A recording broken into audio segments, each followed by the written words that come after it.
जी, अस्सलाम वालेकुम। उम्मीद है कि आप तमाम दोस्त खैरियत से होंगे। आज हम बात करेंगे यूके का work permit, specially care homes की जॉब्स के हवाले से। देखिए, केयर होम्स की जॉब्स क्या होती हैं, इसकी यूके के अंदर इतनी डिमांड क्यों है और हर वक्त जो है वो यूके की गवर्नमेंट को ऐसे वीज़ास जो है वो क्यों ओपन रखना पड़ते हैं, इसकी क्या वजह है। देखिए, एक मोहतात अंदाजे के मुताबिक 2021 में जो यहाँ की मरदमशुमारी सेंसस हुआ था, उसके मुताबिक तकरीबन तकरीबन लगभग कोई 20% of the whole population, UK की 20% से ज्यादा की जो आबादी है वो 65 साल या उससे ज्यादा की है। और आपको पता है कि जैसे जैसे इंसान की उम्र बढ़ती चली जाती है, जो डेली रूटीन के जो टास्क होते हैं, बल्कि यहाँ तक भी कि लोग खाने पीने से भी खुद जो है वो अपने ये काम सर अंजाम नहीं दे सकते। लिहाजा जो यहाँ का एक सेटअप है वो ये है कि जिस वक्त आप एक सर्टन एज को पहुंच जाते हैं तो फिर यहाँ पर मुख्तलिफ किस्म के केयर होम्स हैं जो कि उन लोगों की तमाम तर जिम्मेदारी उठाते हैं, उनके खाने पीने से लेकर उनके नहलाने धुलाने तक और दीगर जितने भी मामलात हैं वो सारे के सारे उन केयर होम्स के जिम्मा होते हैं।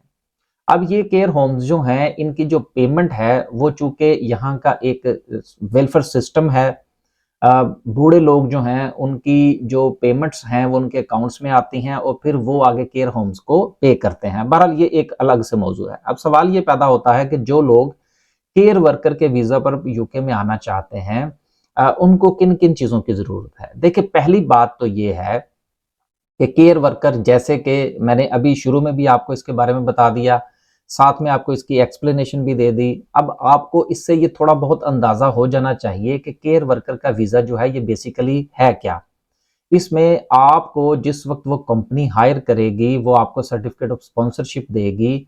आप अपने मुल्क इंडिया या पाकिस्तान कहीं से भी आप वीजा अप्लाई करेंगे और इस वीजे पर अगर आप यूके में आते हैं तो आपको फायदा ये है कि 5 साल गुजारने के बाद आप परमानेंट रेजिडेंस के लिए अप्लाई कर सकते हैं एंड देन आप यूके के नेशनल बन जाएंगे। अब इस वीजे की जो स्पेशलिटीज हैं उसमें हम ये नहीं कह सकते जी कि हर बंदा जो है वो इसमें अप्लाई कर सकता है।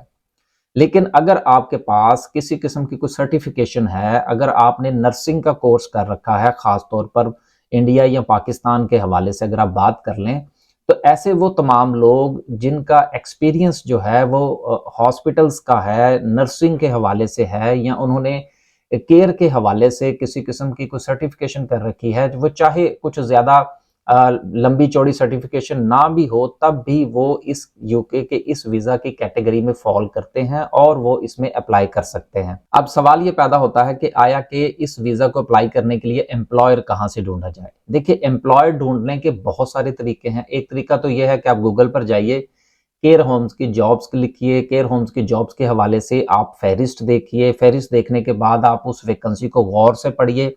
बहुत सारी वैकेंसीज ऐसी होती हैं जिनमें ये मेंशन होता है कि हमें केयर वर्कर चाहिए, लेकिन उनमें स्पेसिफिकली नीचे मेंशन होता है कि हम टीयर 2 के लिए सर्टिफिकेट ऑफ स्पॉन्सरशिप नहीं देंगे। तो इस चीज का आपने खास ख्याल रखना है, नहीं तो आप सीवी भी बनाएंगे, कवर लेटर भी बनाएंगे, सारा कुछ बनाएंगे, आप अप्लाई भी करेंगे और बाद में आपको जो है वो वहां से रिप्लाई नहीं आएगा। उसकी वजह यह है कि उन्होंने नीचे मेंशन किया होता है कि आया कि वो सर्टिफिकेट ऑफ स्पॉन्सरशिप देंगे।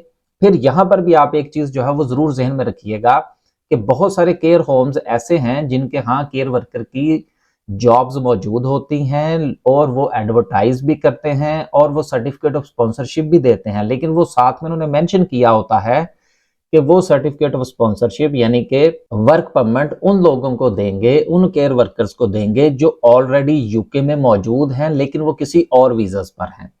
तो बेसिकली ये जो स्पेसिफिक जो आपने कैटेगरी देखनी है वो ये है कि वो हायर कर रहे हो ओवरसीज से, और वो तमाम जो केयर वर्कर हैं जो यूके के बाहर से अप्लाई करना चाहते हैं उनकी एप्लीकेशंस को वो सपोर्ट करेंगे।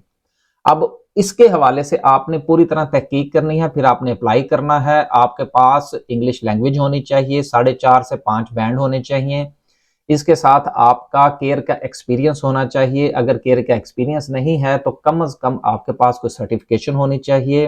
अगर आपके पास नर्सिंग की या इसके रिलेटेड कोई क्वालिफिकेशन है फिर तो बहुत अच्छी बात है, आपका काम ज्यादा आसानी के साथ हो सकता है। अब आपने करना ये है कि एक तो आप चीज जहन में से ये निकाल दें कि जी बहुत आसान है और हर बंदा कर सकता है। हर बंदा नहीं कर सकता और इतना आसान नहीं है। आपको वक्त लगाना पड़ेगा, पैसे लगाने पड़ेंगे, फिर कहीं जाके ये काम होगा। तो आप खुद सर्च कीजिए, जॉब ढूंढिए। जॉब ढूंढने के लिए बहुत सारी वेबसाइट्स हैं, उनके लिंक जो है वो मैं डिस्क्रिप्शन में भी दे दूंगा। आप वहां पर जाइए। जो 3 चीजें मैंने आपसे खुसूसी तौर पर कही हैं, इसका जरूर आपने ख्याल रखना है जिस वक्त आपने केयर वर्कर की जॉब्स आपने यूके के अंदर ढूंढनी है। एक तो आपने स्पेसिफिक कैटेगरी देखनी है। नंबर 2, आपने उसमें देखना है कि आया कि वो सर्टिफिकेट ऑफ स्पॉन्सरशिप देंगे या नहीं देंगे for the visa of tier 2। Number 3, अगर वो टीयर 2 के लिए सर्टिफिकेट ऑफ स्पॉन्सरशिप दे रहे हैं तो क्या वो विद इन द यूके देंगे या कि आउटसाइड द यूके देंगे। ये छोटी छोटी सी चीजें ऐसी हैं कि बाज़ औक़ात हम मेहनत करते हैं, एम्प्लॉय ढूंढते हैं, एप्लीकेशन तैयार करते हैं, लोगों को पैसे दे के कवर लेटर और सीवी और इस किस्म की सारी चीजें बनवाते हैं, लेकिन बाद में हमें यह पता लगता है कि जिस कैटेगरी और जिस एम्प्लॉयर को हमने जाके हिट किया है और जिस जॉब के लिए हमने अप्लाई किया है उसके लिए हम क्वालिफाई नहीं करते। तो बेसिकली पहले आपने पूरी रिसर्च करनी है, देन आपने उस जॉब के ऊपर अप्लाई करना है, तो फिर इंशाल्लाह आपकी सक्सेस के जो चांसेस हैं वो बहुत बढ़ जाएंगे। वीडियो की डिस्क्रिप्शन में मैं ये सारी तफसीलात दे दूंगा, आप उसको पढ़ लीजिएगा। पढ़ने के बाद पूरी तहकीक करने के बाद आप अप्लाई करें तो इंशाल्लाह यूके में ये वीजा जो है ये कभी बंद ही नहीं हुआ। और जो हालात इस वक्त यूके के चल रहे हैं और जितनी तेजी के साथ यहाँ की आबादी जो है वो बूढ़ी हो रही है, हम भी ब्रिटिश नेशनल हैं, हम भी इस वक्त जो है वो 40-45 साल के तो हो ही चुके हैं, तो आहिस्ता आहिस्ता चलते चलते और 10-15 साल तक हमारे लिए भी इनको जरूरत पड़ जाएगी।